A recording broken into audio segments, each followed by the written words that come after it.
कैसे हो विद्यार्थी मित्रों। मैं किंजल पटेल फ्रॉम अश्वमेघ विद्यालय। विद्यार्थी मित्रों, आज हम कक्षा 7 के हिंदी विषय में हिंदी विषय का रिवीजन करेंगे, क्योंकि आपका जो आने वाला पेपर है 30/10/2020 को आपका हिंदी का पेपर है, तो उसके लिए हम आज रिवीजन करेंगे। तो रिवीजन के अंदर हमने सबने ब्लूप्रिंट लिखी है, तो उसके आधार पर हम रिवीजन करेंगे। उसके अंदर हम पहला सेक्शन जो है वो करेंगे। उसमें पहला प्रश्न है, नीचे दिए गए विकल्पों में से सही विकल्प चुनकर लिखिए। उसमें पहला है, सुबह खुशी के गीत कौन गाता है? कलियां, लहरें, हवाएं या चिड़िया? तो क्या आएगा यहाँ पर? तो यहाँ पर आंसर आएगा चिड़िया। चिड़िया खुशी के गीत गाती है। दूसरा है, कैसी हवा मस्ती ढोकर लाती है? ठंडी, बरसाती, धीमी या तेज? तो यहाँ पर आंसर क्या आएगा? ठंडी। ठंडी हवा मस्ती ढोकर लाती है। तीसरा प्रश्न है, पाटण कहाँ है? उत्तर गुजरात में, दक्षिण गुजरात में, पूर्व गुजरात में या पश्चिम गुजरात में? तो यहाँ पर आंसर क्या आएगा? उत्तर गुजरात में। ए उत्तर गुजरात में। चौथा है, बंजारा अपने पास कौन सा हथियार रखता था? बंदूक, पिस्तौल, माला या लाठी? तो यहाँ पर आंसर क्या आएगा? डी लाठी। बंजारा अपने पास लाठी हथियार रखता था। पांचवा है, हमारी कथनी और करनी कैसी होनी चाहिए? समान, असमान, ऊंची, योग्य? तो यहाँ पर आंसर क्या आएगा? ए समान। बराबर, हमारी कथनी और करनी में समानता होनी चाहिए। बराबर, समान होनी चाहिए। छठा है, गुजरात कॉलेज कहाँ है? गांधीनगर में, बड़ौदा में, अहमदाबाद में या सूरत में? तो यहाँ पर आंसर क्या आएगा? अहमदाबाद में। सातवां है, कैम्ब्रिज किस देश में है? इंग्लैंड में, जर्मनी में, फ्रांस में या अमेरिका में? तो यहाँ पर आंसर क्या आएगा? इंग्लैंड में। बराबर है, क्या आएगा? इंग्लैंड में। कैम्ब्रिज इंग्लैंड देश में है। आठवां है, मिट्टी के बर्तन कौन बनाता है? कुम्हार, कुंभ, कुंजड़ा या हलवाई? तो मिट्टी के बर्तन कौन बनाता है? मिट्टी के बर्तन कुम्हार बनाता है, तो इसलिए आंसर आएगा ए कुम्हार। बराबर है। नौवा है, किसका स्वभाव सूप जैसा होना चाहिए? किसान का, स्त्री का, साधु का या नौकर का? किसका स्वभाव सूप के जैसा होना चाहिए? साधु का। बराबर है, सी साधु का स्वभाव सूप के जैसा होना चाहिए। बराबर है। आगे का जो प्रश्न है वो है, रिक्त स्थानों की पूर्ति कीजिए। उसमें पहली खाली जगह है, सेठ के यहाँ चोरों ने खाली जगह डाला। तो यहाँ पर क्या आएगा? डाका। क्या आएगा खाली जगह में? डाका। डाका डाला। सेठ के यहाँ चोरों ने डाका डाला। दूसरा है, कुत्ते ने मुझे खाली जगह समेत रुपये लौटा दिए है। तो यहाँ पर क्या आएगा? सूद। सूद समेत रुपये लौटा दिए। बराबर है, कुत्ते ने मुझे सूद समेत रुपये लौटा दिए हैं। आगे तीसरी खाली जगह है, ईश्वर ने मनुष्य को कई खाली जगह से संवारा है। तो खाली जगह के अंदर क्या आएगा? गुण। ईश्वर ने मनुष्य को कई गुणों से संवारा है। चौथा है, सदा अपनी खाली जगह की प्रतीक्षा करनी चाहिए। तो क्या आएगा? सदा अपनी बारी की। खाली जगह में क्या आएगा? बारी। बारी की प्रतीक्षा करनी चाहिए। पांचवा है, हिंद देश के निवासी, यहाँ पर मैंने आंसर लिखा ही है, सभी जन एक है। हिंद देश के खाली जगह सभी जन एक है, तो खाली जगह के अंदर क्या आएगा? निवासी आएगा। बराबर है। छठा है चारपाई खाली जगह का साधन है। चारपाई किसका साधन है? तो सोने का। खाली जगह के अंदर क्या आएगा? सोनी। चारपाई सोने का साधन है। सातवां है ओश की बूंद खाली जगह जैसी होती है। ओश की बूंद कैसी होती है? तो मोती जैसी होती है। तो खाली जगह के अंदर क्या आएगा? मोती। आठवां है जंगल ही खाली जगह का महल है।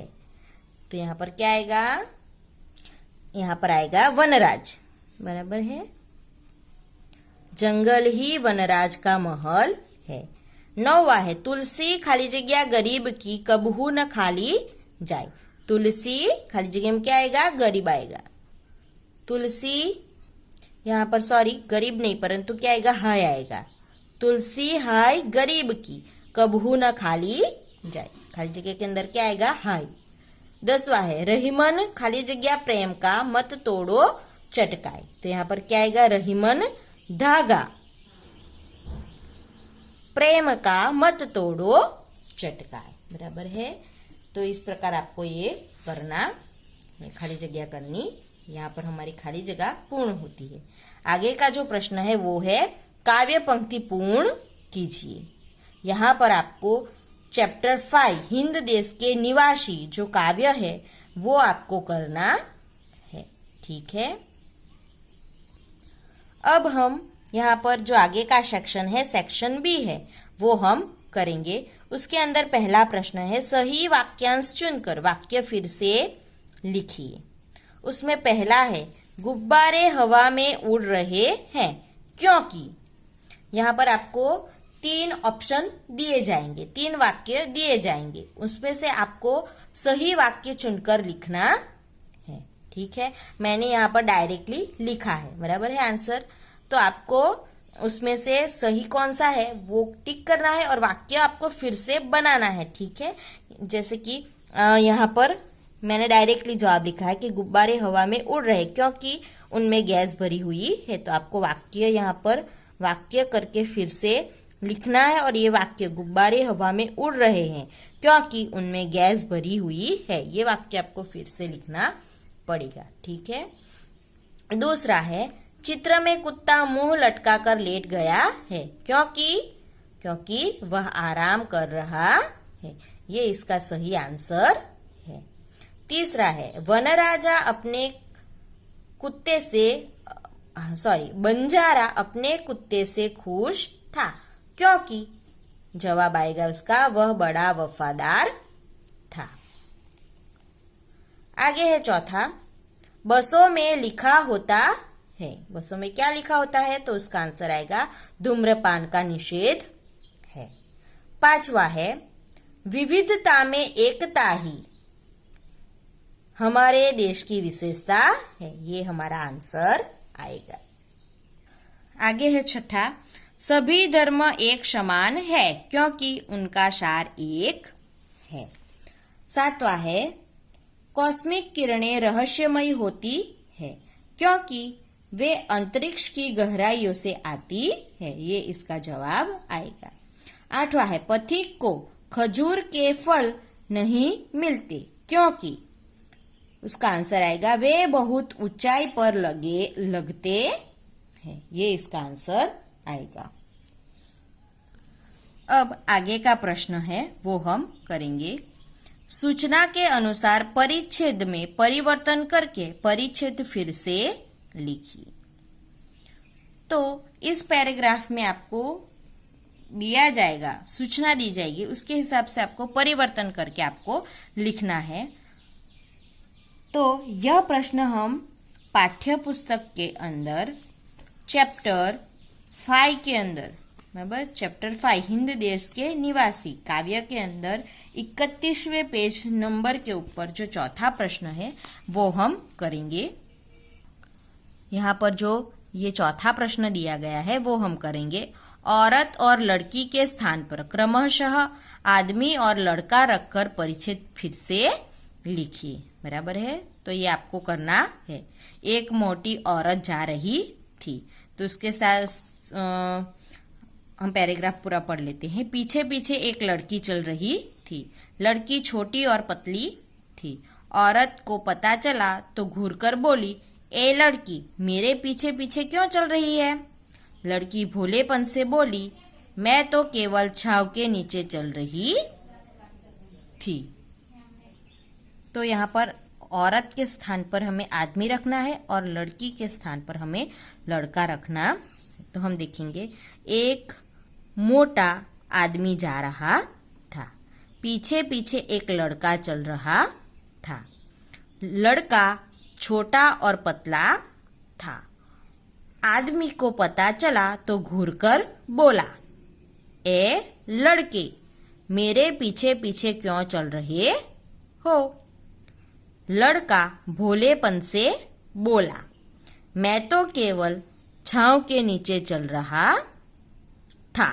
इस प्रकार आपको ये पूरा पैराग्राफ फिर से लिखना है परिवर्तन करके। बराबर है। अब हम आगे करेंगे।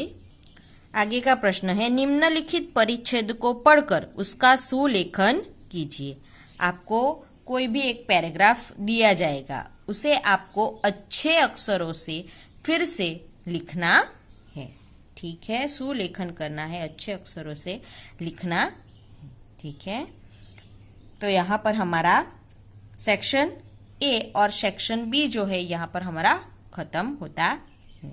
इस वीडियो को ध्यान से देखकर आपको एग्जाम की तैयारी करनी है। बाकी के जो सेक्शन है वो हम नेक्स्ट वीडियो के अंदर करेंगे। Thank you.